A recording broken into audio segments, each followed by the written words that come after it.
El Colegio de México y el Centro de Estudios de Asia y África presentan Asia y África en Perspectiva, una serie de podcasts sobre los 60 años de historia del Centro de Estudios de Asia y África. Les damos la bienvenida a Asia y África en Perspectiva, a un nuevo episodio de nuestra serie dedicada a los 60 años del CEA.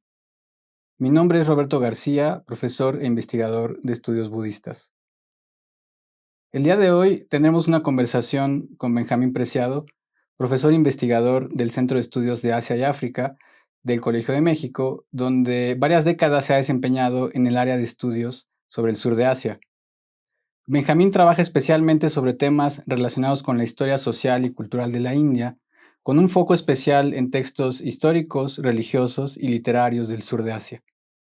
Sobre estos temas, él ha publicado libros de autor y como coautor, entre los que mencionaré solamente algunos, por ejemplo, The Krishna Cycle in the Puranas y Atadura y Liberación, las religiones de la India, en coautoría con David Lorenzen. Entre otras cosas, Benjamín también ha sido director de nuestro centro, por ejemplo, del 97 al 2000 y del 2006 al 2012, y sigue participando de forma activa en distintas sociedades académicas sobre el estudio de las religiones. Benjamín, bienvenido. Muchas gracias, buenas tardes.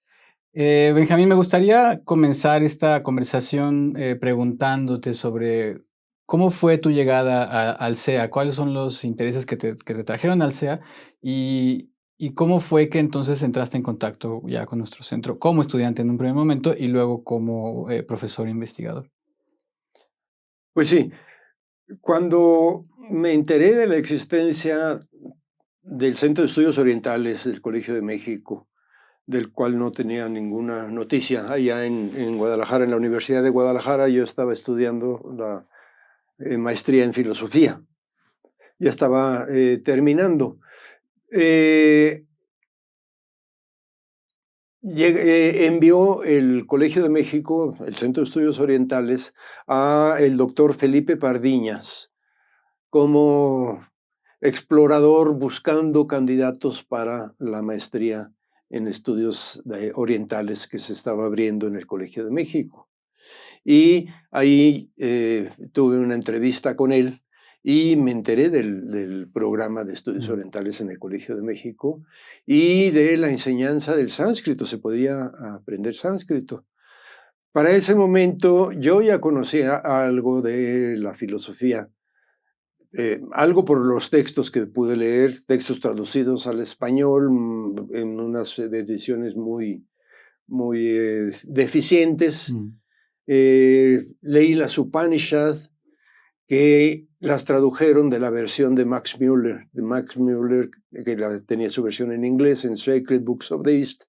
Se tradujo al español por no se sabe quién, de esos folletitos que se consiguen así, eran unas ediciones pirata. Sin embargo, yo alcancé a leer ahí y a percibir una gran profundidad de pensamiento con lo que yo había estudiado de filosofía occidental. Me di cuenta que era otro tipo de filosofía, otras experiencias, otras expectativas, y quedé muy interesado. Entonces había leído esos fragmentos de las Upanishad que me habían dejado marcado.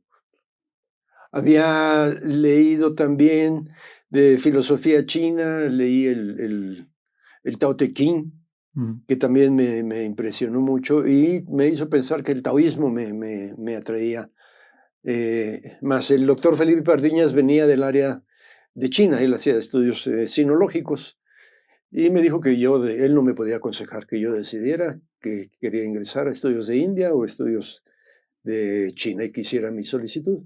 Bueno, ese fue el contacto. Yo hice mi solicitud y vine a presentar las entrevistas en el verano del 71. Todavía no estaba en proceso de admisión. Ya para entonces también yo tenía un gran interés en la India por el ambiente de aquellos años, de los años 60 todavía, de los hippies, del descubrimiento de la India por parte de los ingleses, perdón, por parte de los Beatles, de los cantantes ingleses, y de la juventud inglesa y de Estados Unidos, que empezaron a hablar sin mucho conocimiento de la India, de gurús, de yoga, de bastantes cosas, también a través de la música. Entonces yo sí sentía una atracción muy grande por la cultura de la India, sin tener mayores conocimientos. ¿Y qué tanto pudiste explorar estos intereses que tenías en el arte, en la filosofía de India, dentro del centro, en ese momento, el Centro de Estudios Orientales? ¿Cuáles fueron tus posibilidades de realmente dedicarte al estudio de estos temas? En realidad el estudio para mí seguía siendo el de la filosofía. El fenómeno estético me atraía muchísimo y supongo que trataría de conectarlos con la filosofía o con la cultura tradicional. Pero mi interés era por la filosofía de las Upanishads y la filosofía yoga. Conocí a un practicante de yoga en ese momento, joven, y él me dijo que si quería practicar yoga, que él me iba a enseñar, y empecé a practicar yoga. Una de las prácticas que se pedían era el vegetarianismo, así que me volví vegetariano. Y pues de alguna manera fui tratando de empaparme de la cultura de la India a través de la música, sobre todo de la música y del arte. ¿Podrías platicarnos un poco de tus profesores en aquel momento, cuando cursaste la maestría? ¿Quiénes eran? Hablaste, por ejemplo, del sánscrito hace un rato. ¿Quiénes eran tus profesores de sánscrito? ¿Quiénes eran tus profesores quizá de historia y de otras temáticas sobre India? El centro y la maestría en estudios orientales estaba con muchas carencias de profesores. Era lógico en aquel momento encontrar profesores de alto nivel para enseñar todo lo que se enseñaba en el Centro de Estudios Orientales, que era chino, japonés, hindi, sánscrito y árabe. Y en cada una de estas se trataba de conseguir profesores profesionales y hablantes nativos de las lenguas. Todavía no se separaba en la especialidad en India entre el sánscrito y el hindi. O sea que a mí el primer año me tocó estudiar al mismo tiempo sánscrito y hindi. Y profesores, pues nada más había el profesor de sánscrito, que era el doctor David Lorenzen, joven, recién llegado, graduado de Australia, donde había hecho estudios con Basham. Y era su primer trabajo, me parece. Tenía 2 años aquí en México, así que yo llegué y lo conocí casi cuando él acababa de llegar aquí. Ya sabía algo de español, yo sabía poco inglés y nos comunicábamos ahí mitad en inglés, mitad en español. Y él me enseñó las primeras lecciones de sánscrito. Durante los 3 años que estuve en la maestría, él fue mi profesor de sánscrito. Profesores de historia y cultura estaba la maestra Graciela de la Lama. Ella era la fundadora del Centro de Estudios y era sánscritista, estudios de indología. Ella había estudiado acá en México y en la India y en Francia. Y ella fue mi primera profesora de filosofía de la India y de historia de la India. Y además, en la maestría en India incluía India antigua e India moderna y contemporánea. Entonces, en India moderna y contemporánea había un famoso profesor bengalí de la India que se llamaba Pradyut Mukherjee. Y él nos dio la introducción a estudios sociales de la India contemporánea, nos habló del colonialismo, del imperialismo, de la independencia de la India y bastante de teoría sociológica. Y digamos, aquí nos has contado un poco de tu experiencia como estudiante. Me gustaría ahora saltar a que nos hablaras un poco de tu experiencia ya como profesor investigador. ¿En qué momento te incorporas al Centro de Estudios de Asia-África ya como profesor investigador? Bueno, estando en el tercer año de la maestría y ya para terminar, empecé yo a hacer trámites ante el gobierno de la India para ganarme una beca del gobierno de la India, que sí existían, que eran unas becas muy pequeñas, pero que te daban la posibilidad de hacer un doctorado en la India. Entonces yo dije, si yo voy a terminar la maestría, quiero seguir el doctorado en la India. Mi profesor David Lorenzen me decía, hay muy buenas estudios de India en Estados Unidos. Está la Universidad de Chicago, la Universidad de California, la Universidad de Pensilvania, y yo conozco a varias personas ahí. Yo había estudiado con los libros de profesores de Chicago y de California y de Pensilvania. Y sí me daban ganas de ir a estudiar, también me daban ganas de ir a Inglaterra. También los libros que yo leía eran mayormente de autores ingleses. Sí me llamaba la atención, pero yo quería ir a la India personalmente. Y dije, bueno, ya pues, algún día iré a Europa, pero a la India ahorita es mi oportunidad. Si no la tomo, no voy. Entonces hice los trámites para ir a la India y me otorgaron la beca. Nada más que en ese momento me di cuenta que la beca no incluía el pasaje de avión. Para ese momento yo vivía de la beca del Colegio de México, que era poco dinero, era suficiente, pero además yo ya estaba casado y tenía una hija, entonces tenía más gastos. Tenía apoyo de la Universidad de Guadalajara para mis estudios aquí en la Ciudad de México. Luego tenía la beca del Colegio de México. Y todo se me iba a terminar en unos cuantos meses. Y yo tenía una niña chiquita y una esposa y yo no sabía qué iba a hacer y me quería ir a la India y no tenía dinero. Y entonces sucedió algo que fue pues muy sorpresivo.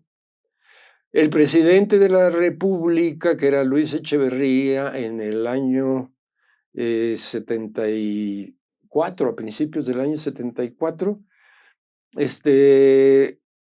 reconoció el trabajo que había hecho el Colegio de México durante muchos años y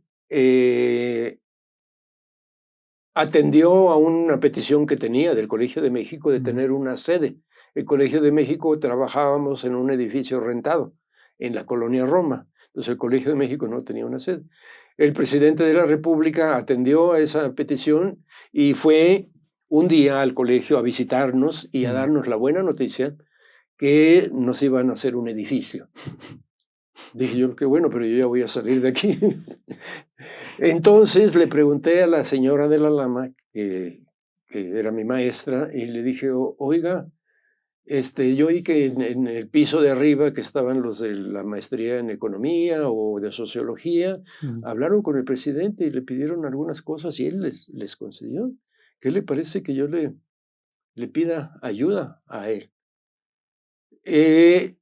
Para conseguir que los estudiantes del Colegio de México de Estudios Orientales podamos viajar a Asia a proseguir nuestros estudios, porque de otra manera pues nuestros estudios se quedan frustrados aquí, nunca vamos a llegar al doctorado, que es lo que queremos. Me dijo, bueno, me decía la señora Lalama, como usted quiera, si usted quiere decírselo, ahorita ya viene para acá. Entonces en ese momento apareció el presidente Echeverría, en el elevador salió y había mucha gente, yo di un par de codazos y me le puse enfrente. Y le dije, señor presidente, qué bueno que nos visita usted, muchísimas gracias por atender al Colegio de México y nos va a dar. Yo le quiero plantear algo que tenemos aquí en el Centro de Estudios Orientales. Somos los únicos en México y en Latinoamérica que hacemos estos estudios y son estudios formativos.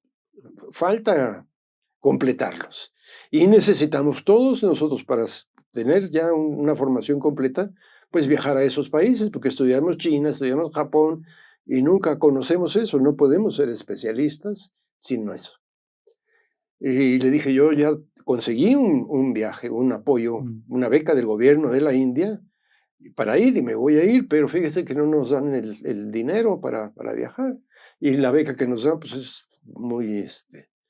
El presidente andaba en posición de regalarnos cosas a los del Colegio de México, y atendió positivamente, me dijo, sí, tú y cuántos más son. Le dije, pues somos 6 los que estamos graduándonos, 6 o 7. Vengan a verme hoy en la noche, voy a ir al Museo de las Artesanías, y ahí me vuelven a platicar, porque ahorita ya me voy, no tengo tiempo. Entonces en la noche fui y otra vez me le presenté, y llamó a uno de sus ayudantes y le dijo, fulano de tal, atiende a este muchacho y a sus compañeros, y yo ya te platiqué, vamos a darles la ayuda para que viajen a Asia. Y de esa manera conseguí El apoyo la posibilidad de viajar a la India, y ya estaba otorgado. Tuve que seguir haciendo trámites, y para irme todavía no terminaba la presentación de la tesis. Entonces ya terminó el semestre y todavía faltaba el fin del año 74.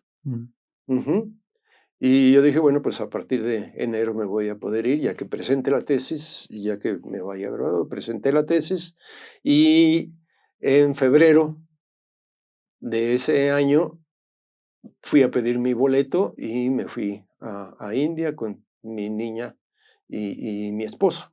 Wow, entonces estudiaste. Me fui a Benares, inscrito en el programa de doctorado, y entré al programa de doctorado, pero una semana o 15 días antes de viajar a Benares, me llegó una carta que no te había dicho. Al mismo tiempo que yo estaba buscando eso, vino a visitarnos el profesor Basham en el año 74, en el mismo año, y nos dio unas conferencias y me dio clases, y vio mi tesis que estaba yo escribiendo y me invitó a ir a Australia.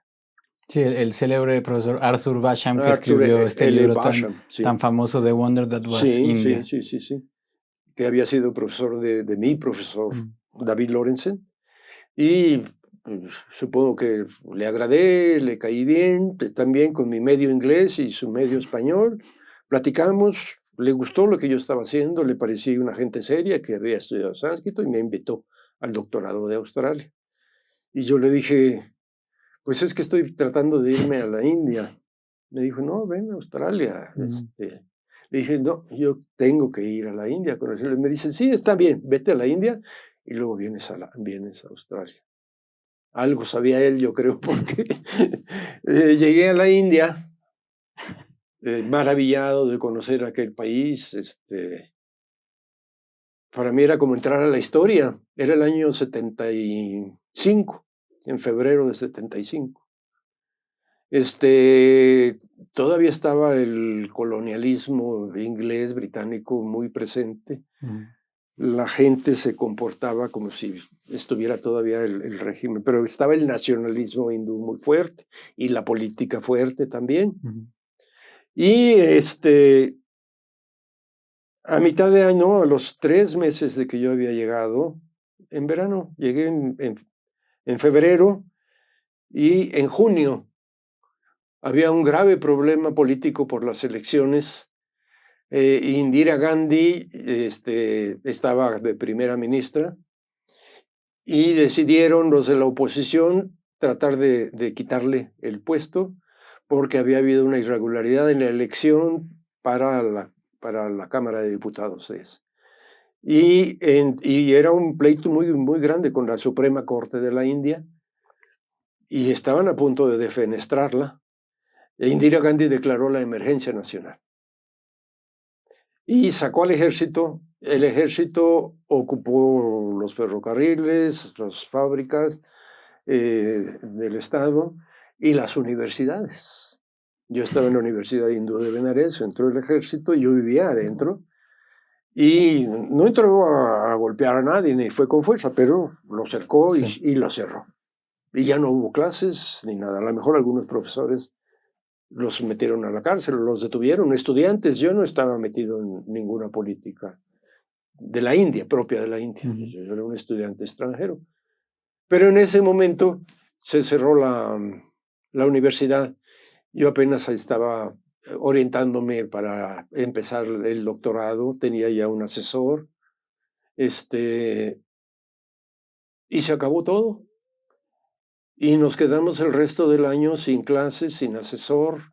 Entonces yo me salí a recorrer la India, a recorrer los lugares que me interesaban, lugares religiosos y arqueológicos.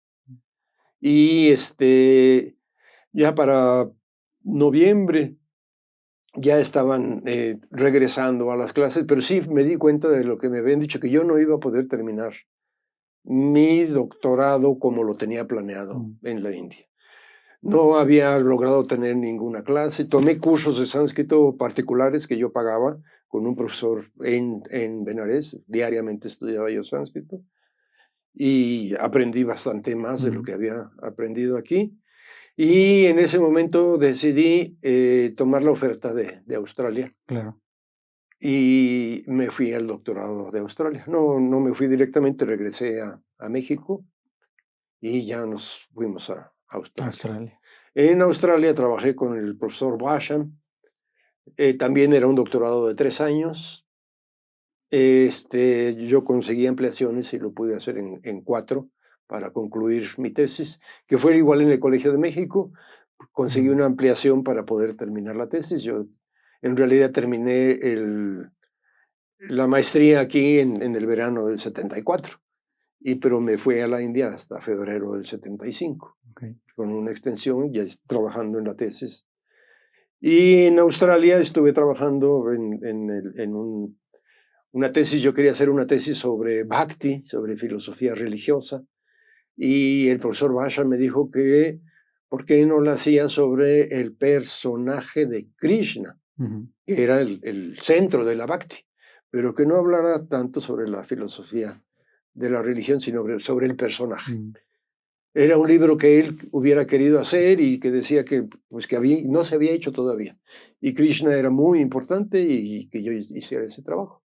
Lo hice durante 4 años y concluí mi tesis. Después se publicó como libro. Y regresé yo a México.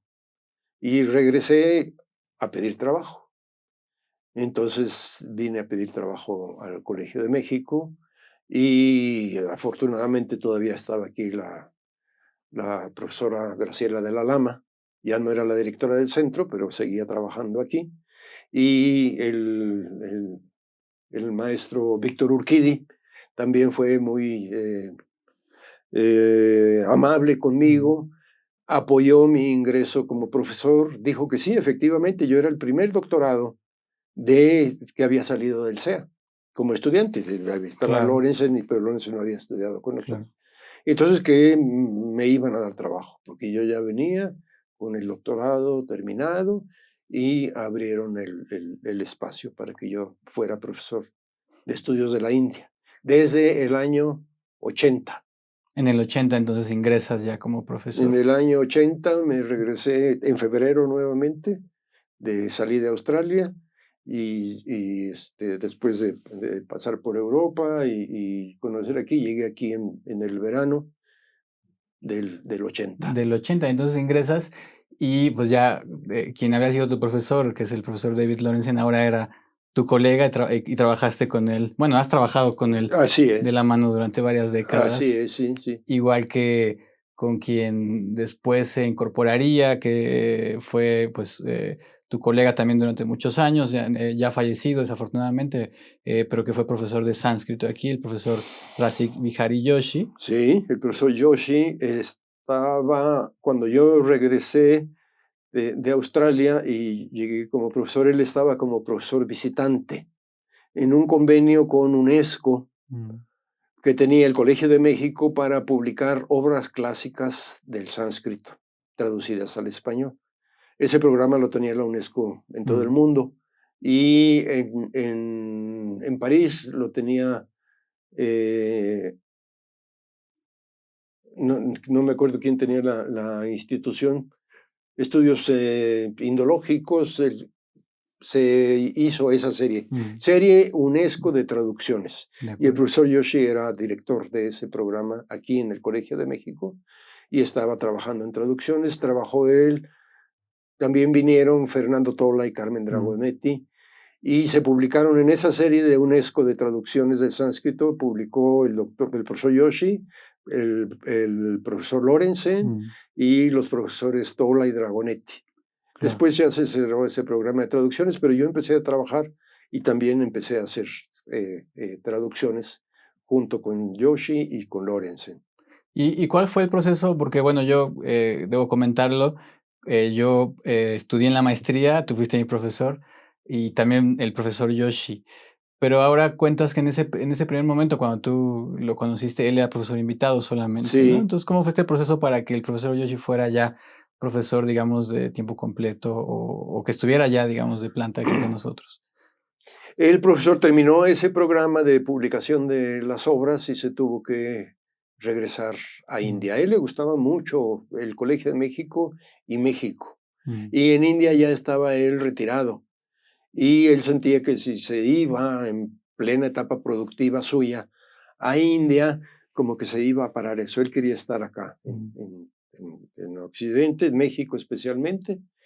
Y regresó otras 2 veces como profesor invitado. Una vez como profesor invitado volvió a estar con nosotros en un nuevo programa de profesores de sánscrito que apoyaba el gobierno de la India. También concluyó ese programa, se regresó a la India y regresó unos años más tarde. Yo creo que ya estoy hablando, toda mi primera parte de la carrera fue en los años 80.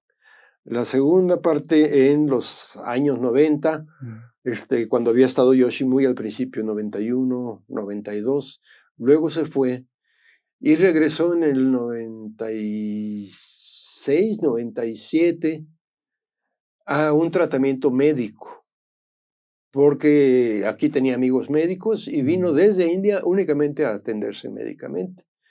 Ya estando acá por cuestiones médicas, se acercó nuevamente al colegio, platicamos con él, platicó conmigo, y yo les dije aquí en el Colegio de México que David Lorenzen y yo, que teníamos a cargo los cursos de sánscrito, nos quedaba muy poco tiempo para nuestras propias investigaciones, gastábamos muchas horas enseñando sánscrito. Y yo le dije a David Lorenzen, a la señora de la Lama, que ya que estaba Yoshi viviendo aquí por necesidades personales, ¿por qué no le dábamos cursos de sánscrito, no como profesor, sino profesor de sánscrito, no del colegio, sino profesor de sánscrito, como tantos otros profesores por hora? Pero que se hiciera cargo de los cursos de sánscrito para que nos liberara en parte a David y a mí, que seguimos participando en los cursos de sánscrito, pero de ahí en adelante fue el profesor Yoshi el que daba los cursos de sánscrito. En el año 97, en el verano, en septiembre, me designaron a mí director del centro. Y entonces yo ya tuve un poco más de influencia y pude presionar para que se le contratara al profesor Yoshi como profesor de sánscrito. Y se quedó entonces varios años más, desde el 98, me imagino, hasta que se fue, hasta el 2014 o 2015, creo, 2013, claro. Más o menos. Sí, todo esto que me cuentas, bueno, me parece muy importante porque nuestro centro en particular, pues ha sido como esta punta de lanza de los estudios sobre India, de la enseñanza del sánscrito. Y bueno, al día de hoy seguimos, estos estudios siguen siendo una parte central, ¿no? Y en ese mismo ambiente o en ese mismo ecosistema en el que participaste tú, el profesor David Lawrence, el profesor Yoshi, la misma profesora Graciela de la Lama, pues hay un evento en particular que a mí me parece muy, muy importante, que es este Congreso Internacional de la Asociación de Estudios Budistas del 94. Bueno, hay dos grandes eventos, ¿no? Uno es este y otro es el Congreso Internacional de Ciencias Humanas en Asia y África del Norte, que entiendo que se desarrolló un poquito antes de que tú te incorporaras como profesor, el SICHAN, que era este Congreso Internacional. Pero en particular sobre el Congreso Internacional de la Asociación de Estudios Budistas del 94, me gustaría si pudieras platicarnos un poquito, porque aquí tú ya mencionaste un par de nombres, los profesores, perdón, Fernando Tola y Carmen Dragonetti, por ejemplo, que pues grandes luminares de los estudios budistas y de la indología de latinoamericana, ¿no? También está, por ejemplo, el profesor Luis Gómez, que entiendo que participó en ese congreso y que eventualmente en 2007 se incorpora también a nuestro centro. Entonces, ¿cuál fue la experiencia de ese congreso, siendo que el CEA aloja este gran evento? La directora del centro en ese momento era la profesora Flora Botton, especialista en estudios de China, pero interesada en el budismo también. Habíamos formado una sociedad académica independiente que se llamaba Asociación Latinoamericana de Estudios Budistas, con el apoyo de un grupo budista de Japón que se llama Rei Yukai, que ellos apoyaban a hacer un estudio académico sin sectarismos. Ellos nos decían, es Rei Yukai exclusivamente, no queremos que sea Rei Yukai. Rei Yukai budista quiere que se desarrollen los estudios budistas en Latinoamérica. Ya habían invitado a Fernando Tola, a Carmen Dragonetti, y empezaron a publicar una revista de estudios budistas, que la hacíamos aquí en México, pero la dirigían en Buenos Aires Tola y Dragonetti. Y tuvimos entonces un grupo de estudiosos del Colegio de México y también de la universidad interesados en el budismo como estudio académico, no como disciplina religiosa. Y participaron varios de nuestros profesores, los del área de Japón, los del área de China, y los del área de la India, no todos, algunos de esos, integramos una sociedad de estudios budistas. Y a la profesora Botton, que era parte de la sociedad, dijo, oigan, me acaban de escribir de Estados Unidos que van a hacer el Congreso de Estudios Budistas y que, ¿por qué no lo organizamos nosotros, ya que somos una sociedad de estudios budistas? Y Flora lo estuvo pensando, la profesora Flora Botton, y dijo, sí, me gustaría hacerlo, sí podemos. Tenemos la experiencia del Congreso Internacional que hicimos en el 75.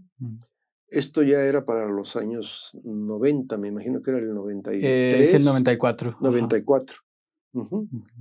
Y lo vamos a hacer, dijo la profesora Botton. Yo conozco al profesor Luis Gómez, que es un gran budólogo de Michigan, porque ella había estudiado en Michigan y habían sido colegas, compañeros allá. Y le escribo a Luis Gómez, le escribimos a Tola y a Dragonetti. Empezó ella a escribir a todos nuestros conocidos en todo el mundo, porque era el Congreso Internacional, y dado la buena fama que habíamos conseguido, vinieron los mejores especialistas de estudios budistas en aquella época. Vinieron de la India, de Europa, de Estados Unidos, de Sudamérica, de Japón. Un muy buen congreso que realizamos aquí, con el apoyo del Colegio de México, con el apoyo de Conaculta. Buscamos, la profesora Botton fue quien hizo todo el trabajo. Nosotros éramos sus ayudantes. Claro. Pero gracias a eso colocamos los estudios budistas a México en el panorama de los estudios budistas. Unos años después se jubila el profesor Gómez, y lo invitamos a que viniera para acá. Él también, por razones personales, quería venir a México. Y una vez en México estuvo varios años dando clases desde afuera, también como había estado Yoshi, hasta que finalmente se le contrató exclusivamente para desarrollar los estudios budistas en México, que nos correspondían mucho al área de India, al área de sánscrito, pero también al área de Japón. El profesor Gómez también estudiaba cuestiones de budismo japonés. El budismo chino, o sea, el área de China, la profesora Botton y otros también se integraron. Años después se abre el área del sudeste de Asia y viene el profesor John Marston, que le interesaba hacer estudios de budismo en el sudeste de Asia. Y de esa manera se han ido ampliando. Claro. Sí, no, yo creo que este evento pues marca un hito dentro de la historia de nuestro centro, pero además es una muestra pues muy, muy tangible de todo el trabajo que ustedes pues habían desarrollado durante tanto tiempo, ¿no? Aquí, Benjamín, me gustaría platicar un poco, quizá para ir cerrando nuestra conversación.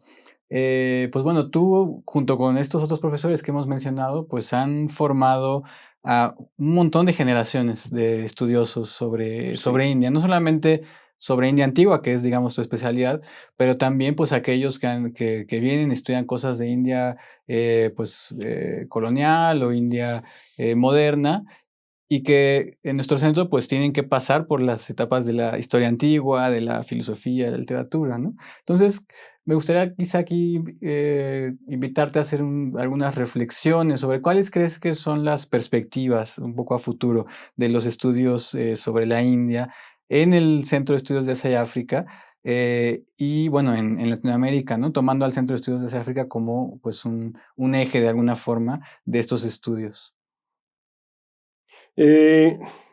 Los estudios de Asia en el Colegio de México se iniciaron impulsados, como ya dije, por una iniciativa de UNESCO, y se trataba de estudiar a las grandes civilizaciones del mundo para que el futuro del mundo se enriqueciera con los conocimientos y las tradiciones y tesoros culturales de las sociedades asiáticas.